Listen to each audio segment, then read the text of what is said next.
une nouvelle étoile. Bruno, le troisième plus grand maître de midi de l'émission des 12 coups de midi, ne cesse de surprendre Jean-Luc Reichmann et les téléspectateurs.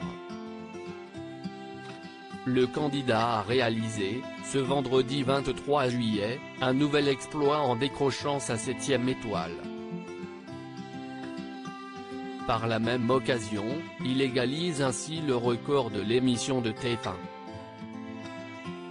Ainsi, il remporte la vitrine dont la valeur totale était de 76 021 € de cadeaux et sa cagnotte s'élève désormais à 786 445 € de gains et de cadeaux.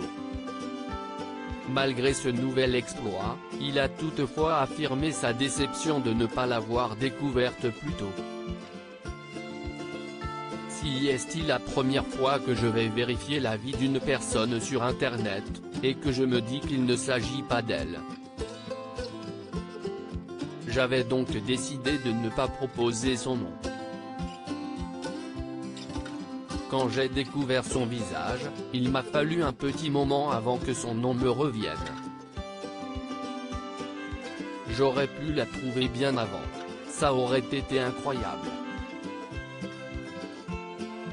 On ne peut pas avoir un bon feeling à chaque fois, a-t-il conclu. Mais qui se cachait derrière l'étoile mystérieuse? Après plusieurs semaines d'attente, le visage de la personne a finalement été découvert. Il s'agissait de Bernard Lecoq, un visage bien connu des téléspectateurs. Pour parvenir à le trouver, il y avait d'abord la place du Palais Bourbon qui évoquait Jacques Chirac, l'ancien président de la République que le comédien a incarné dans 2 longs métrages. Il y avait également une plaque commémorative qui avait été posée à sa mémoire dans l'hémicycle. Le signe sur celle-ci pointait du doigt un restaurant que l'acteur fréquentait très souvent dans sa ville d'origine, dans l'Indre. Concernant le canapé, il évoquait sa participation au film Se souvenir des belles choses, réalisé par Zabou Bretman.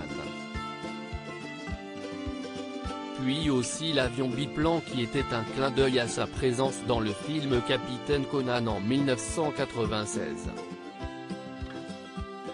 Et finalement, si est-il le candélabre et le cadre doré foncé qui faisait référence à Van Gogh et qui aurait pu mettre Bruno sur la piste puisque Bernard Lecoq a incarné le frère du peintre en 1991. De nombreux indices qui ont toutefois fait douter l'emblématique candidat de Jean-Luc Reichmann durant plusieurs semaines. 7e étoile des 12 coups de midi, pourquoi celle-ci a été longue pour les téléspectateurs? Malgré son exploit, Bruno n'a pas hésité à faire part de sa déception de ne pas avoir décroché l'étoile plus tôt. Elle a été longue pour les téléspectateurs. S'est-il d'abord amusé? Celle-ci était en jeu depuis le 1er juin dernier. J'ai dû attendre qu'elle soit entièrement découverte pour la décrocher. Comme les émissions enchaînent rapidement en tournage, je ne me suis pas rendu compte qu'elle était aussi longue, a-t-il précisé ensuite. De plus, le jeune homme était un habitué des découvertes rapides et parfois juste certaines cases lui ont permis de deviner la personnalité cachée. Réalisera-t-il cet exploit de nouveau prochainement?